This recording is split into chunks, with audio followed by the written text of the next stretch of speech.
Hola, ¿cómo estáis? Bienvenidos a mi molesta opinión. Pese a lo que pueda parecer por cómo está el mercado y el mundo ahora mismo, no todo lo que merece ser visto está disponible en las plataformas de streaming habituales que utilizamos. Y pese a lo que pueda parecer tal como está el mundo y el mercado, no todo lo que merece la pena ver se ha estrenado la semana pasada. Así que os vengo a hablar de una serie que desde luego no está en ninguna plataforma, al menos que yo sepa, y desde luego no en ninguna de las que manejamos en España, digamos, de forma habitual y preponderante, y que tampoco es reciente. Se trata de una serie de mediados de los años 90 que se titula Murder One.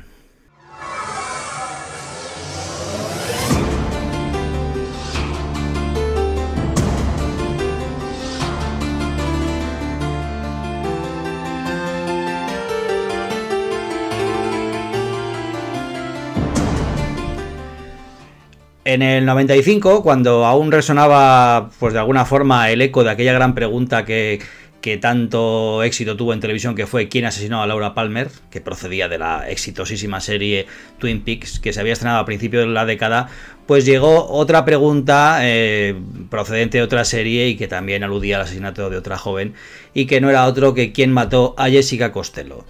Esta es la pregunta con la que se abría la serie Murder One, que en nuestro país se emitió en Telecinco en el año 96 y que fue creación, entre otros, del productor famosísimo de aquella época, que fue Steven Bochco. Steven Bochco era, bueno, lo que ahora llamaríamos, supongo, un showrunner que tuvo muchísimo éxito en los 80 y en los 90. Hay que ponerse un poco en contexto y tener en cuenta que en aquella época, pues evidentemente, la televisión no es la de ahora ni el público es el de ahora. Las series que triunfaban en los 80, pues básicamente eran series procedimentales, series larguísimas, con episodios autoconclusivos en los que, bueno, en cada episodio se presentaba un caso que se resolvía al final y en el que había poquito desarrollo de los personajes. Bochco, digamos que fue precursor de la televisión moderna, y después de haber trabajado y haberse bregado como guionista en muchas series como Ironside o Colombo, pues empezó a producir sus propios proyectos, y el más exitoso y primero de ellos que más repercusión tuvo fue aquella serie Hill Street Blues, que aquí en España fue traducida ignominiosamente como Canción Triste de Hill Street. Aquello fue un exitazo. También tenemos que tener en cuenta que en aquel momento no había tantos canales, tanta oferta, y aquí en España, pues lo que triunfaba en televisión se veía en millones de hogares y se conseguían unas audiencias que desde luego no se consiguen ahora ni se van a conseguir jamás con la fragmentación que hay ahora de oferta y de dispositivos y de plataformas. Pues bien, después de aquel Hill Street Blues, Bochco tuvo mucho éxito también con series como La Ley de Los Ángeles o Policías de Nueva York. Eran series que, aunque se centraban en un colectivo concreto, en estos casos de la policía del mundo de los abogados, pues más allá del interés que podían tener los casos semanales, se basaban en un desarrollo y una presentación de personajes bastante más compleja de lo que era habitual en aquel momento, y en los arcos argumentales largos que se prolongaban a lo largo de varios episodios. En Murder One, pues Bochco dio un salto adelante en esta línea y ofreció en la primera temporada algo que no era muy habitual en aquel momento y que posiblemente fue en parte el culpable de que la serie no tuviera tanto éxito como las predecesoras de Bochco, y desde luego tuvo unos resultados bastante discretos. La serie presentaba un único caso a lo largo de 23 episodios y, como digo, en aquel momento el público pues no estaba acostumbrado a este tipo de productos que exigían un seguimiento semanal, no perderte ningún capítulo y retener bastante información de una semana a otra. No existía la posibilidad que hay ahora tipo Netflix de verte la serie de tirón. Aparte que era una serie más larga de lo que ahora podemos ver habitualmente. Las series normalmente pues estamos manejando series de 8 capítulos, 10 capítulos. En aquella época era habitual temporadas de 20 y tantos. Y claro, un único caso a lo largo de 23 episodios pues era algo que para el público de aquel entonces era bastante exigente. De esta forma pues la serie no tuvo gran éxito. De hecho, Bochco introdujo alguna concesión para el público. Estamos hablando de series en abierto que dependían de la audiencia y de la publicidad. Y bueno, metió algún casito, alguna trama más corta para que la gente fuera más fácil engancharse y más fácil seguir la serie. Pero ni aun así la serie funcionó. Hubo una segunda temporada en la que Bochco pues renunció, digamos, al modelo de la primera y sí que incluso metió más casos para hacerla más accesible, pero bueno, no funcionó. La serie se canceló y tuvo unos resultados bastante discretos de audiencia, a pesar de que pues tuvo bastantes nominaciones al Emmy y la calidad de la serie pues casi nadie la cuestionó.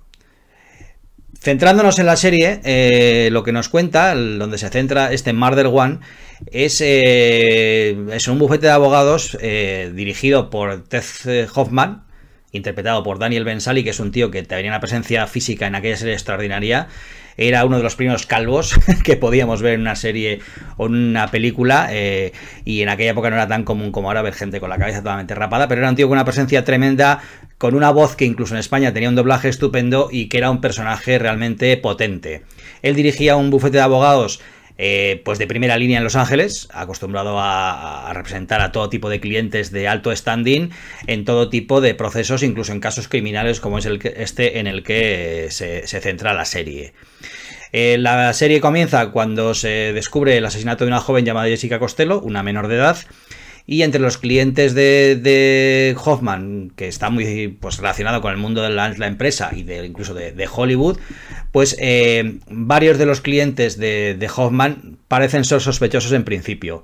Entre ellos Nick Avedon, que es un joven actor pues a punto de lanzar una película en la que su estudio ha invertido mucha pasta, con lo cual al estudio le supone un problema gravísimo que este hombre ahora mismo sea acusado de asesinato. Y también Richard Cross, un empresario muy inquietante, muy turbio y un personaje muy interesante que también en algún momento es sospechoso del asesinato.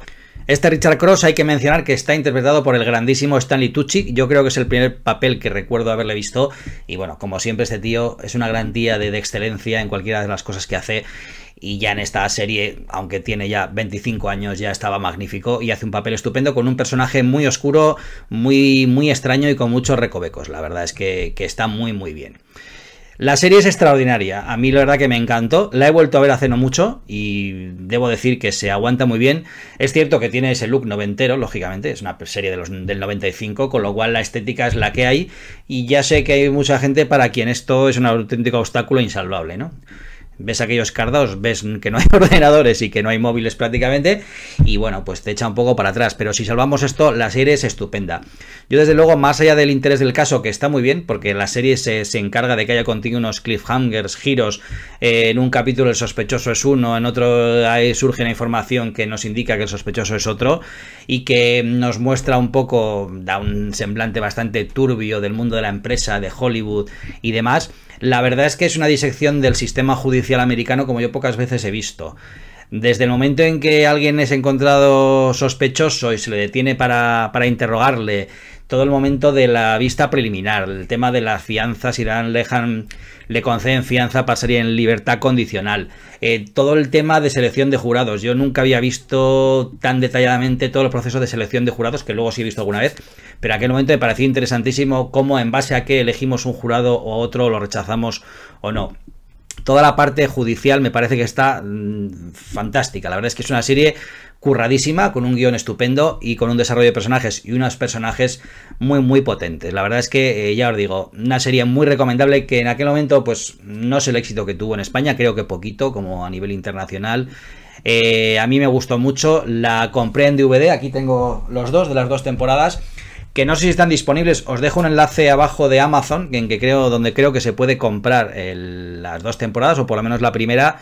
No sé si quedan muchas unidades o no, pero desde luego si os interesa una serie que quizás desconocéis, centrada en el mundo de los bufetes de abogados y con un caso de asesinato detrás, y todo envuelto en todo este mundo turbio de la empresa, de la gente, de millonarios corruptos y de todos los entresijos políticos y demás que se van asociados a este tipo de casos, porque aquí vemos pues cómo funciona la fiscalía, cómo funciona la alcaldía, cómo funciona la prensa, cómo funciona todo el sistema judicial, político y social y cultural que envuelve a un caso mediático como es el que vemos aquí en la serie. La verdad es que la serie está estupenda, a mí me encanta.